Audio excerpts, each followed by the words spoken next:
From Chelsea Bang Bang, Chapter 10 Chunk. Flying Southwest Airlines is analogous to being the last one picked for kickball in the 3rd grade. Initially an A boarding pass feels like you've bypassed some system flaw and managed to come out one step ahead of the game. Getting your preference of any row and then on top of that having your choice of window, aisle, or middle seat feels borderline aristocratic.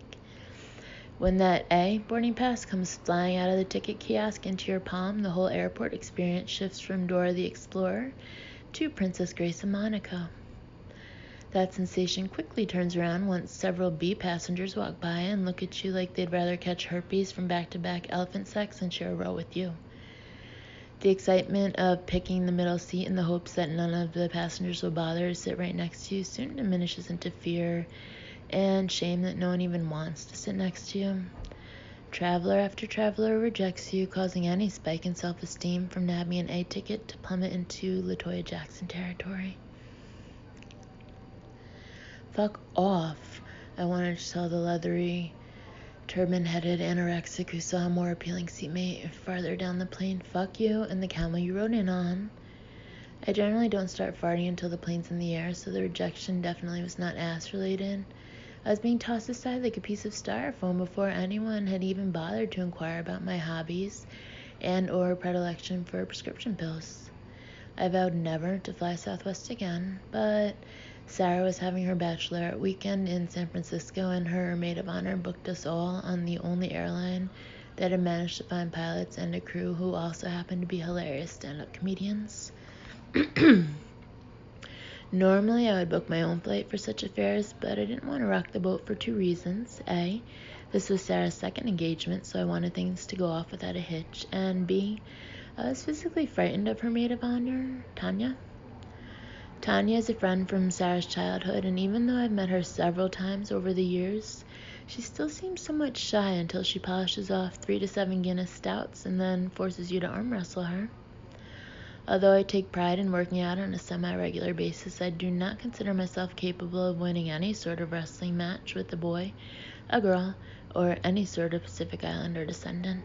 I get incredibly anxious when challenged to any test of strength, and usually end up pulling a groin muscle no matter where the area of strength being challenged is centralized. I had steered clear of Tanya for the better part of the weekend, but on the last night in San Francisco, we all came back to the main suite to continue drinking, and Tanya slowly but surely transformed herself into Michael Vick.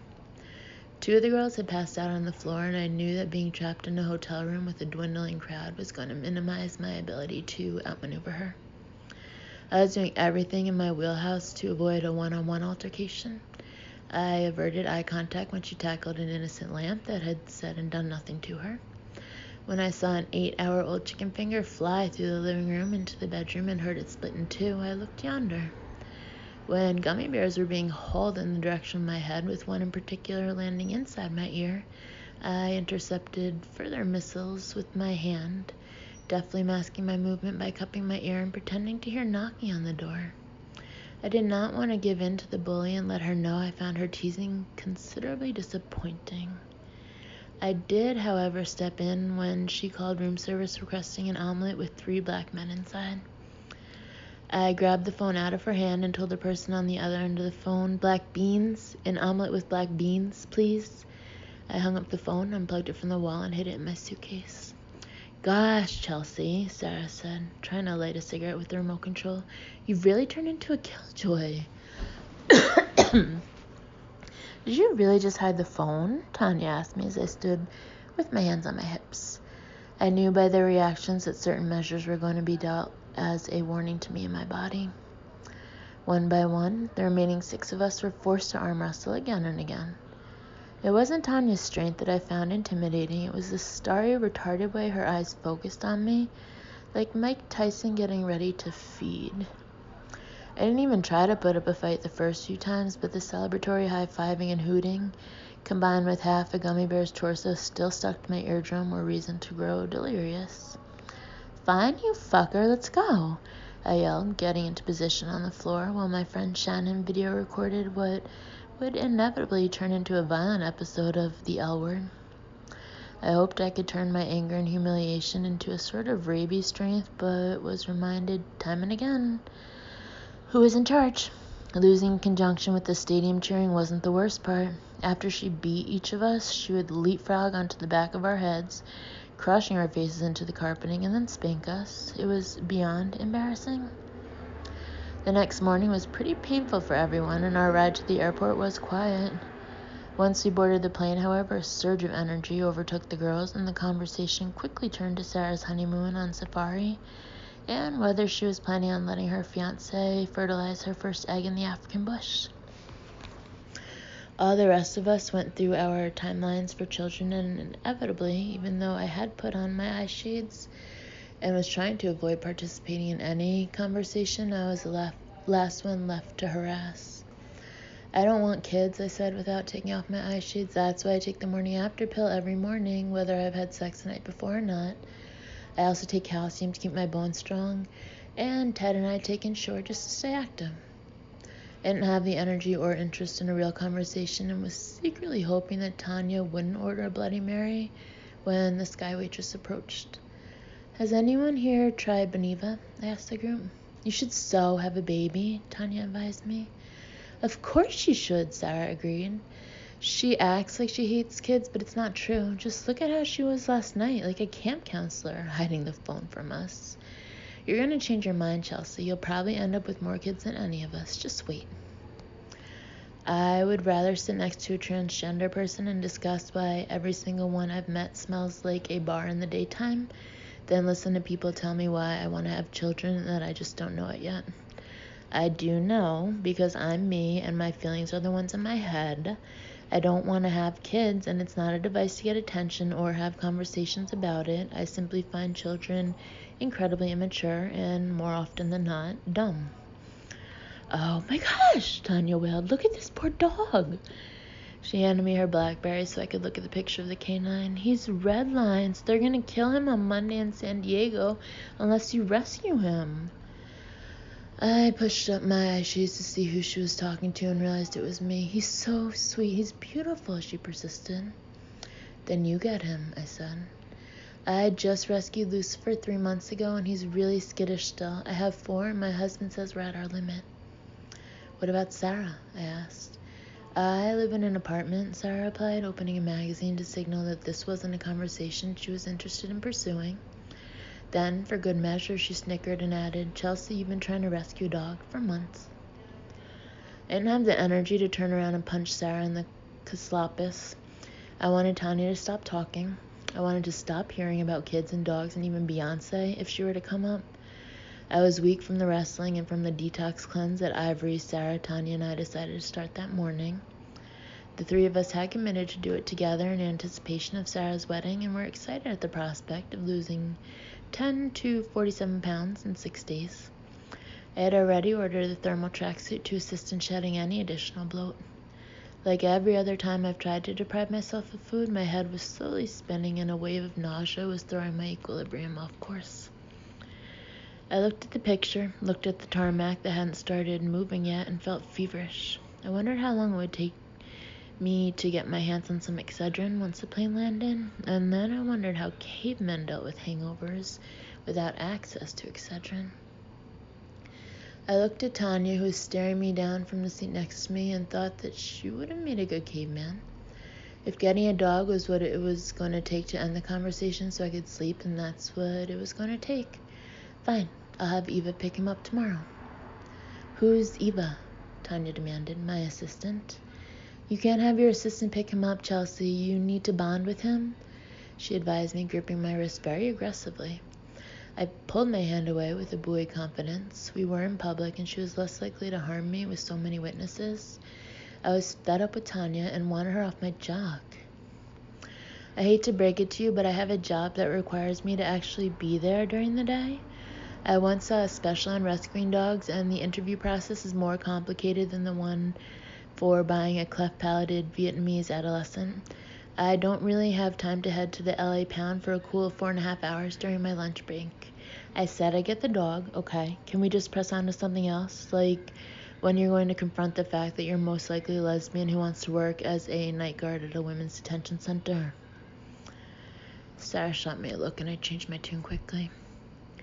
The last occasion when I'd spent time with Sarah's friends from childhood was when her previous wedding was called off, and we all gathered at Tanya's mom's house in Brentwood for moral support.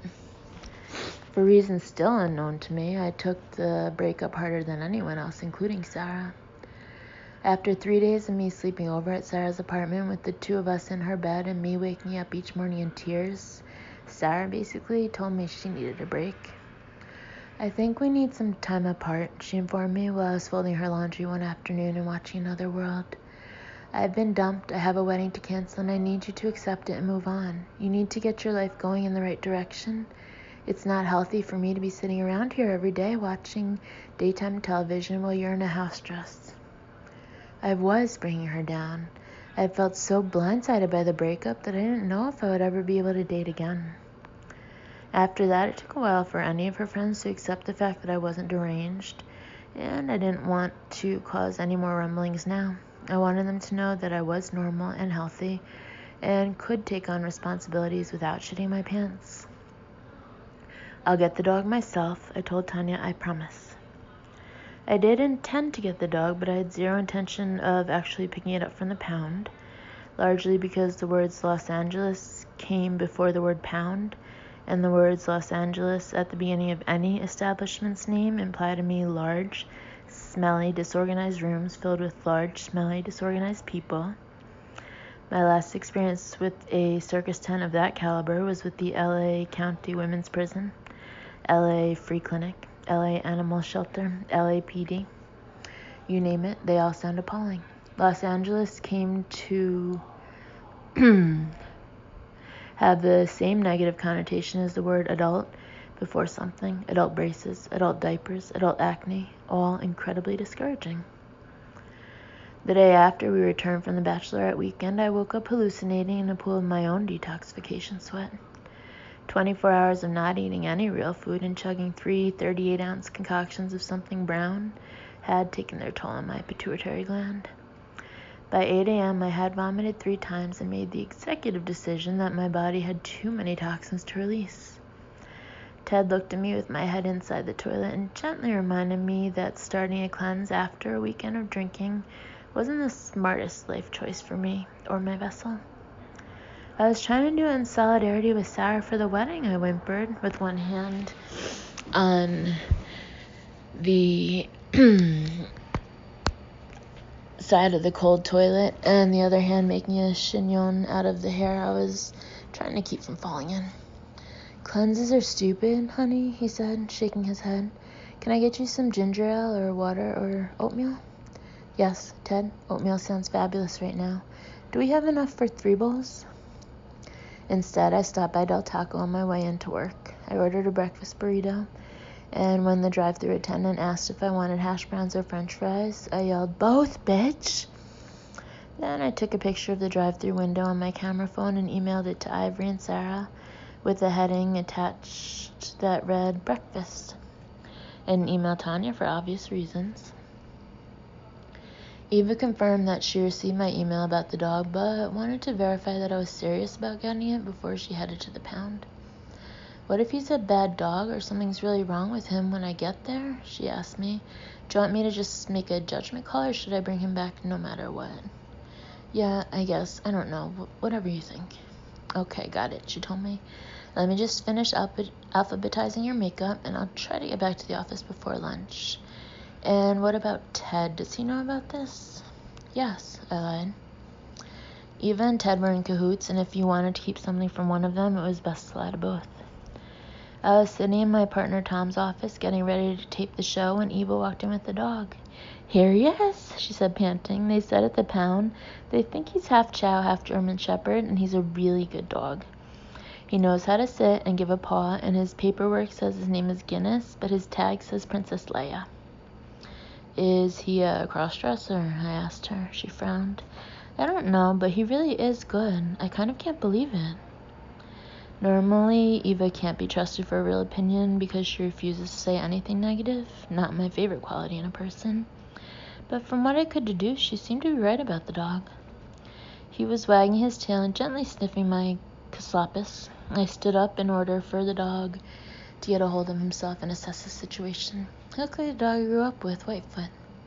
Are you Whitefoot? I asked the dog and waited patiently for a response. Whitefoot, is that you? He wasn't responding to that name, and after I got out my pocket calculator and tapped some buttons, I gave up hope when I realized that Whitefoot would be 247 years old had he faked his own death. Chunk is a nickname I give to anyone I love who I also want to squeeze. I called my mom Chunk, and she called me Chunky when we would snuggle in bed together, and I would squeeze her one boob. She had a mastectomy when I was 9 and never bothered to get reconstructive surgery, so on one side she had a rice pack that she put in her bra every morning. On the other side was a giant boobie. I called Chewy Chunk, and I called Ted Chunk, and of course Sylvan is my chocolate chunk. His name will be Chunk, I announced, and then we kissed.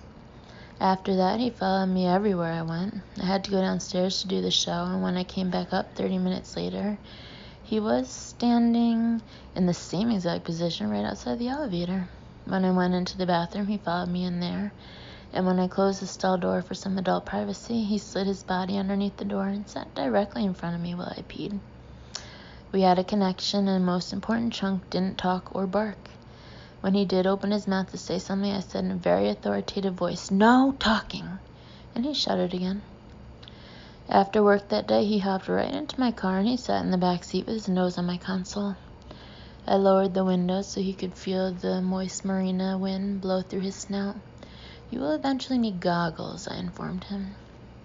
We got home that night and I took him for a walk while I braced myself to clean up a giant doggy shadoobie. My childhood experiences involving dog feces had never begun or ended well, and I knew that this is what had held me back from getting a dog earlier in my adult life. Vomit and feces are 2 reasons I've decided not to procreate. That and the fact that I never want to see the inside of Disney World or a Chuck E. Cheese again. Even as a toddler, I found both establishments insulting. I grabbed the plastic bag available outside the dog run and knew I was at a crossroads, not unlike Beyonce and Dreamgirls. I was turning a corner, and that corner involved a dog's bowel movement. Right away, Chunk and I understood each other. He couldn't do it. He squatted to drop his deuce, then looked at me, and then stood back up and ran over to me. I even let him off his leash to allow extra relaxation, but as long as he could smell me, he refused to shadoobie. The most amazing part was that he was free to escape me permanently, but would keep running back to me. I had never had a dog in my life that didn't try to escape when presented with the opportunity, although, in complete fairness, I would have left our family too, had I had the financial capabilities. Anytime Muttley or Whitefoot, the dogs from my childhood, got loose, we'd have to get into the car and drive around the neighborhood, leaning on the horn, trying to trick the dog into coming back. "Come on, Whitefoot, let's go for a ride," my dad would yell through a megaphone he stole from my softball practice. "Get in the goddamn car." When Ted arrived home that night, I said, "Chunk, this is Chunk." Then I turned to Ted and said, "Chunk, meet Chunk." "What is that?" Ted asked. "It's a cat." "Whose is it?" "He's ours now." "Very funny. Whose dog is it?" "He is our dog. I captured him. They were going to assassinate him, Ted. He was going to be put in the electric chair. He's a rescue, like Chewy." "Chelsea, can you cut the shit, please? We've already had one dog escapade this year. I'm not really in the mood to deal with Dudley Pardue. You don't even like dogs." "There is no shit to cut. This was a moment of weakness born out of a moment of detoxification. I like this dog. He seems to understand me and the pickle I've found myself in." "What pickle is that?" I eyed Ted and cocked my head to the side, wanting someone to snuggle with who doesn't speak. "Did it ever occur to you to maybe ask me if I wanted to weigh in on the decision since I live here too?" "Not really." "Chelsea, a dog is a big decision and we both travel all the time. Who do you think is going to take care of it?" "Ray is moving here in 3 days. He loves dogs. It will be his welcoming gift. Just like my father's frozen calamari for the renters on the vineyard. My brother loves dogs." Ted darted his eyes back and forth between the dog and me, not knowing what to believe. "I'm not stupid. You obviously borrowed the dog from someone." "Who would I borrow a dog from? You don't borrow dogs from people. You either steal them or find them. Since when are there loaner dogs available?" Chelsea, please stop. I've had a long day and I'm really just not in the mood. This is like that mini horse you said you were buying for your sister. The mini horse he was referencing was not a joke at all, and if it was, the joke ended up being on me. Chewy and I had to take our annual Christmas photo, and one of my producers suggested bringing in a mini horse he knew about that maybe Chewy could ride. The horse was about 3 feet tall, and upon sight I made an offer to his trainer Bruce to purchase him. Bruce was a giant dick and feigned surprise bordering on disgust when I asked him how much he wanted for the horse. This little fella's not for sale, he informed me. They take a lot of work, a lot of attention, he said with a snicker. Then he added, and they don't like vodka. I wanted to kick Bruce in the taint. No one is just one thing. Many things contribute to the whole of a person. Just because vodka counts for 50% of my body weight, that doesn't mean I walk around with a vodka drip, forcing every plant, person, or animal to imbibe. I've always had a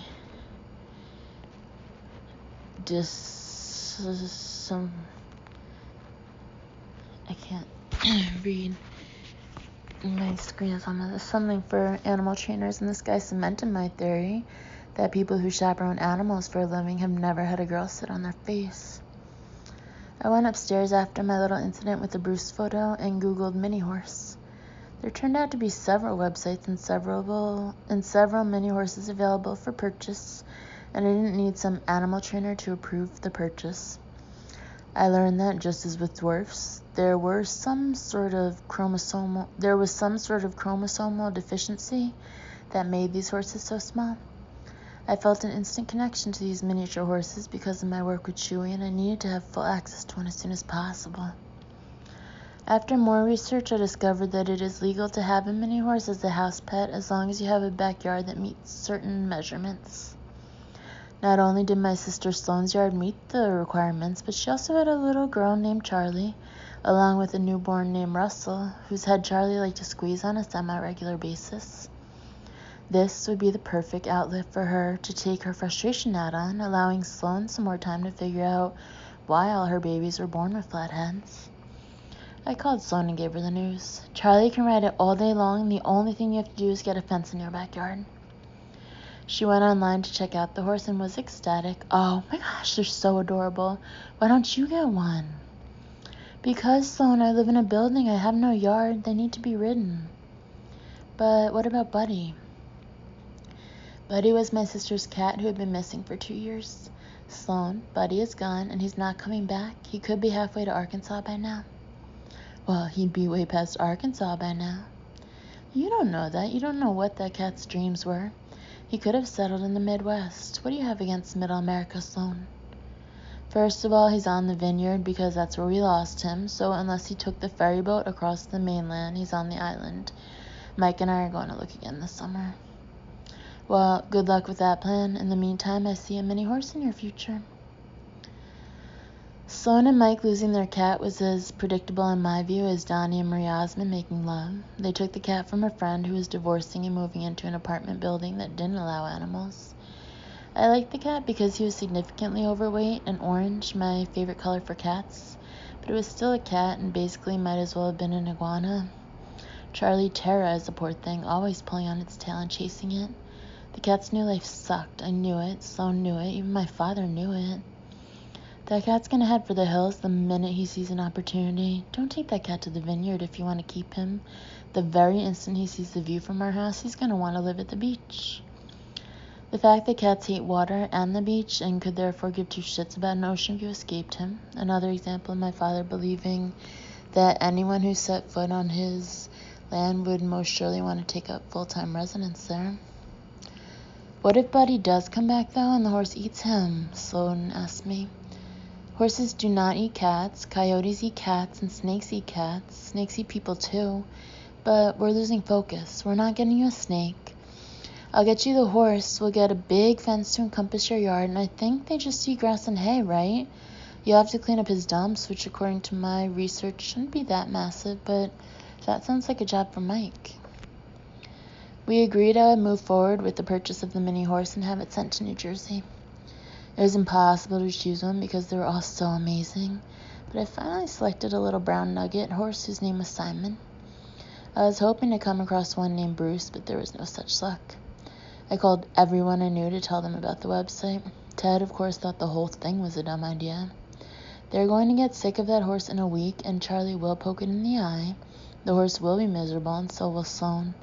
You don't get something just because it's cute, Chelsea. You have to think things through. That's why I'm never taking you to Africa. Sloan called me the next day and told me Mike had said no to the horse, and she was starting to think it wasn't such a smart idea either. What are you talking about, Sloan?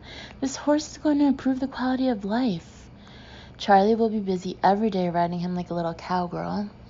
You won't have to worry about her pulling Russell's ear off or trying to shove dinner rolls in his ass crack. I can't do it, Chelsea. I'm sorry. It just doesn't make any sense. I didn't talk to Sloan for a few days, and for weeks afterward, every time I saw a horse or a cat, or a horse that looked like a cat, I was an emotional wreck. I looked at Chunk, who was staring at the leftover hamburger meat in the Ziploc bag in my hand. He's got an erection, I told Ted. Gross. Don't shame him. He has to know this is an open household where you can express yourself. Can you please tell me whose dog this is, Chelsea? He said, covering his eyes. I'm telling you, he's ours. He is part of our family now. It could be worse. What if I decided I wanted a baby? Then you'd really be fucked. It took Ted a little while, but he finally realized Chunk was no joke and went over to pet him. Well, what's his name? Red Rocket, I said, staring straight at the dog's boner. Chelsea, what is his real name, please? Chunk. I thought I was Chunk, Ted asked. That's going to confuse both of us. How am I going to know which one of us you're talking to? From now on, Ted, I said, taking a seat at the kitchen table, I will always be talking to the dog. That's great, Chelsea. Has he eaten? He asked, eyeing the dog. Yes, I just made him some hamburger meat and steamed clams. He'll be fine until tomorrow. Eva is picking up some real dog food tomorrow. No, Chelsea, you cannot feed a dog clams. In the shell? I can't? Dogs don't eat human food. I'll go down to Ralph's and get him something, Ted volunteered. I have a special recipe I do for dogs. Really? I'd like to hear that recipe. I do half dry food and half Alpo, he said, waving his hands around like one of the guys on the tarmac with the orange sticks when your plane lands. I looked at him, walked into my bedroom, and shut the door. Then I opened it, let Chunk, the dog, in, and shut it again. I had no idea where or how to start explaining to Chunk that what we were dealing with. How do you explain to a child that his father will try to feed him Alpo? I didn't even know Alpo was still in business, and I certainly didn't know Ted was on their board of directors. As if this weren't bad enough, the next morning Ted schooled me in dog training. I was in the shower, and Chunk was standing outside, chivalrously looking away while I put my body through a rinse cycle. Ted walked in, said good morning to the dog, then put his hand above Chunk's head and pushed it through the air. He instructed Chunk to sit. When Chunk did on command, Chelsea, this is how you tell a dog to sit, he announced. I hadn't even finished lathering my shampoo into my hair when I kicked open the shower door. Oh, really, Dog Whisperer, is that how you do it? You know what, Chelsea, how am I supposed to know if you know dog tricks? He said, throwing up his hands in hopelessness. Are you being serious right now, Ted? I really must know. Chelsea, you don't even like dogs. Telling a dog how to sit is not only not a trick, it's probably the single most universal thing in the world, aside from army salutes and brownies. I wish my new dog didn't have to be subjected to this kind of humiliation, but this was his life now, and he needed to know what we were up against. We would be in this together, and I felt relieved to have an ally, someone who understood me, loved me, and didn't know how to disagree with me. When I told my sister Sydney about the new addition to my family, she said, this sounds a little overwhelming for someone with your limited skill set, Chelsea. You've already killed 3 fish. Have you thought about putting Ted down? I told you Ted said those fish were starter fish who were sacrificing their lives to stabilize our aquarium, and then we get pretty fish. Why do you keep bringing that up? After word spread that I gotten a dog, I received some of the most annoying emails I've ever encountered. Friends wanted to know if I wanted to arrange doggy play dates, lists of dog parks in my area, advice on what food to feed him, how to socialize him, essentially a collection of people I decided to end friendships with. The only doggy activity I was prepared to do was doggy style, and I'd be lying if I said that hadn't lost its appeal sometime around my sweet 16. I always thought people were annoying with their baby advice, but this seemed like it might be worse. I'd spent my entire life with one dog or another, and aside from being emotionally unstable, each family dog we had seemed like a pretty cut-and-dry case. They started out as puppies, grew up, and then died in no specific order. The one person I allowed to take Chunk for overnight visits is my friend Michael. He is a gay man with his own dog and is obsessed with Chunk and insists on calling him Chunkity Chunk. He has Chunk every Saturday for an overnight slumber party and then reports back to me on Sunday how he and Chunk talk for hours and that dogs are really the only people who understand him. I have a special language that dogs understand, he'll tell me in his deep Texan twang. He'll lie on top of me and I'll give him a 45-minute deep tissue massage and he loves it. Then I'll turn on your TV show and watch it and Chunk will sit down right in front of the TV and stare straight at you. He loves the show. He's such a special dog, Chelsea. I just have such a love for him. He's so funny. It's pointless trying to tell Michael that dogs aren't funny simply because they are dogs and they are incapable of telling jokes or getting them for that matter. It's pointless to tell Michael much of anything because he is in a world all his own and he has the attention span of an espresso maker. He also has a pretty unhealthy, though seemingly innocuous, relationship with his own dog. I wanted to make sure there was nothing going on with Chunk that I would be alarmed with, and that I would be alarmed by. "You're not putting your finger in my dog's asshole, right?" I asked him one afternoon on the phone. I didn't really believe that he was, but I had just finished Mia Farrow's autobiography, and I didn't want to be one of those mothers who let their child hang out with a Woody Allen type who was doing inappropriate things to their flesh and blood. Chelsea Handler, I would never ever put my finger in any dog's asshole. I wouldn't hurt any animal on this earth for all the money in the world.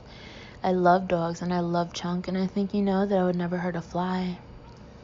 That's not the point, Michael. You can never fit your finger into a fly's asshole. Chelsea, please don't do this. Okay, sorry, as a mother, I just had to ask. I understand, Michael told me. I do think Chunk is gay, though. And also, I want to be put in your will just in case you die so that I get Chunk. Ted won't care, right? Michael still takes Chunk every weekend, and I know he doesn't stick anything in his asshole because Chunk gets so excited every time Michael shows up to take him. And I know Chunk is straight because he tested negative for the gay virus. Chunk still follows me around all the time, but he has chilled out a little bit, mostly because he saw the toll it was taking on me when Ted did the same thing. Once in a while, Ted and I will forget to put food away and then come home to find the remains of a wheel of brie spread across our duvet and Chunk passed out next to the bed. It happens only every so often, but when it does, our entire condo smells like foot, and I'm convinced that my mother has reincarnated herself as Chunk. Spreading brie over my bedspread and coming back to life as a dog is totally something my mother would do. To this day, Chunk has still not taken a dump in front of me, and I respect him for it. I always said I would never get a dog until they came out with one that either doesn't take a dump or knows how to bartend. The fact that Chunk has no problem taking a dump in front of Ted makes me respect him more. I hope that one day soon the two of them can take dumps together.